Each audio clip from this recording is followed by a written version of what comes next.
Et salut!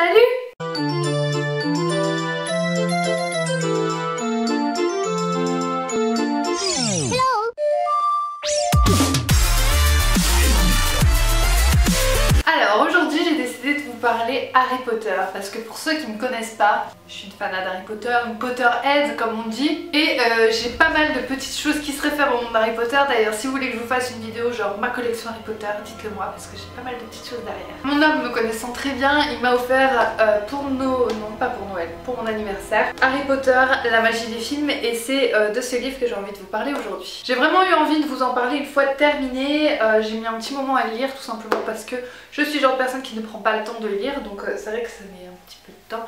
Je lis vraiment juste avant d'aller m'endormir, quand je suis vraiment bien crevée, tu vois, que tu peux plus tenir tes yeux en place et que du coup tu peux lire 5 pages et après tu meurs. Du coup il m'a offert ce livre et vu que c'est un immense bijou, je me suis dit qu'il fallait absolument que je fasse une revue dessus pour les Potterheads qui ne connaissent pas encore, même si ça m'étonnerait un petit peu. Déjà on va parler de la couverture et de la quatrième.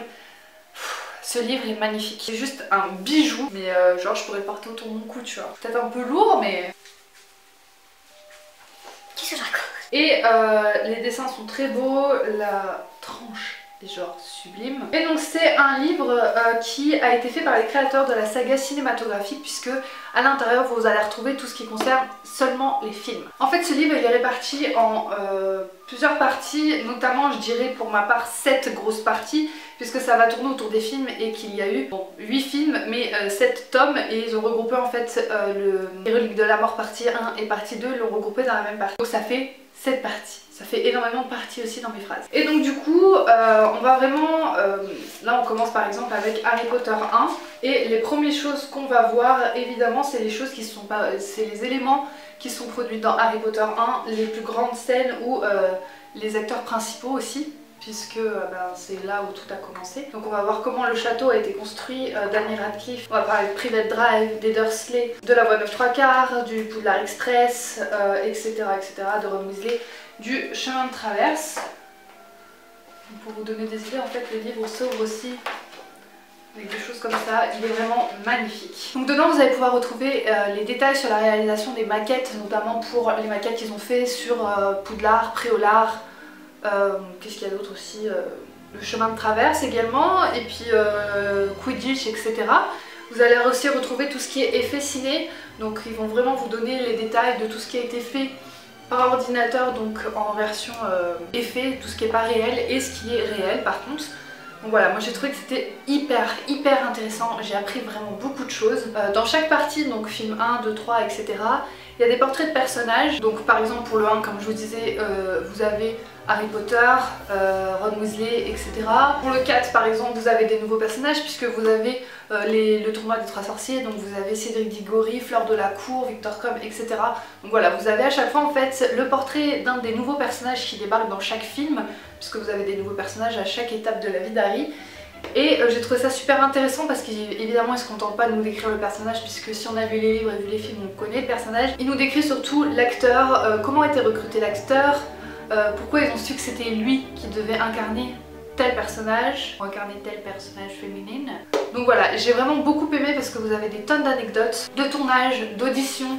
Voilà, franchement c'est un livre qui est super complet. Ce que je pourrais dire aussi c'est qu'il est magnifique, donc ça je l'ai dit 40 fois, mais c'est surtout magnifique dans le sens où vous avez énormément de dessins. Quand ils commencent à vouloir mettre en place certaines choses qui vont être faites entièrement par l'ordinateur, ils vont faire des dessins avant pour essayer de voir à quoi ça pourrait ressembler, ou même les costumes, etc. Donc il y a toujours des croquis.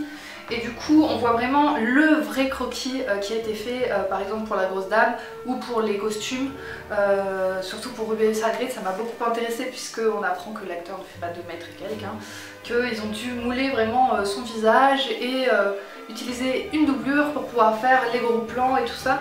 Et il y a tellement de trucs dedans qui sont super intéressants à découvrir, des choses que... Moi je me renseigne, je suis fan d'Harry Potter mais je suis pas du genre non plus à aller sur les forums et à regarder toutes les petites anecdotes que je pourrais trouver.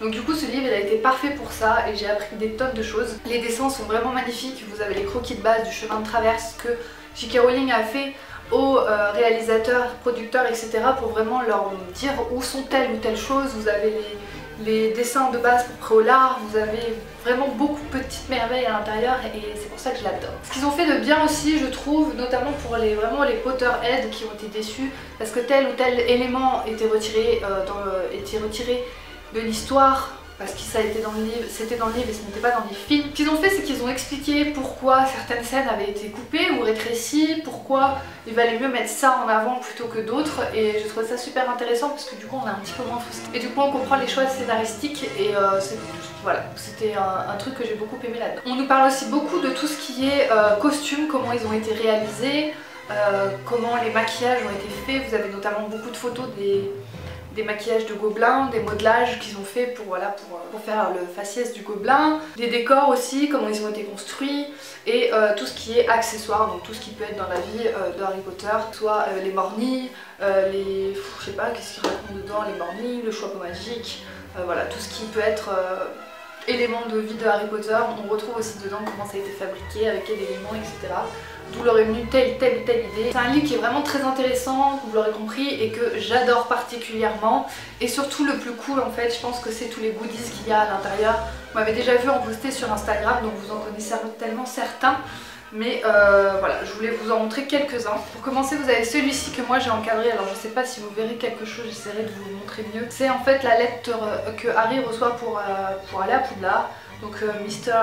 Ash Potter, The Cupboard Under the Stairs, For Private Drive, Little Winning, Surrey. Et ce qui est bien aussi, ce que j'ai trouvé, c'est que tous les éléments, goodies, etc. sont vraiment dans la langue originale.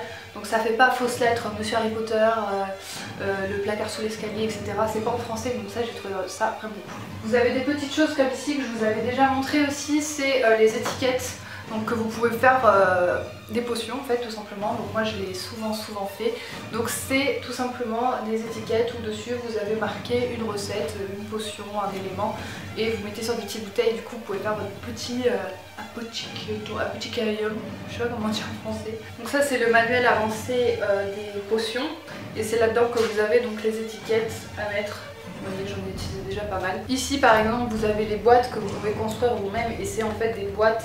Ça se décolle un petit peu d'ailleurs de chez Honeyduck. Enfin, en fait quand vous la construisez ça fait une boîte de bonbons de chez Honeyduck. Ici par exemple vous avez le programme de la Coupe du Monde de Quidditch, le tatouage de la marque des ténèbres. Ici vous avez, je sais pas si on verra bien, et j'ai pas trop envie de l'enlever du plastique, mais c'est en fait le programme du bal de Noël.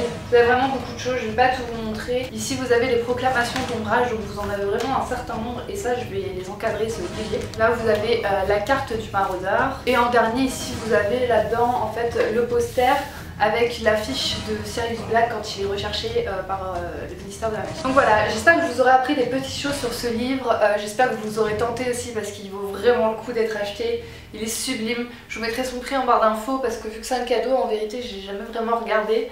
Voilà, je l'aime vraiment d'amour et il va aller directement dans mes étagères derrière, et je compte m'acheter d'autres livres de ce type là comme les portraits qu'ils ont fait sur Harry Potter, etc. J'espère que cette espèce de revue vous aura plu, on se revoit bientôt, ciao!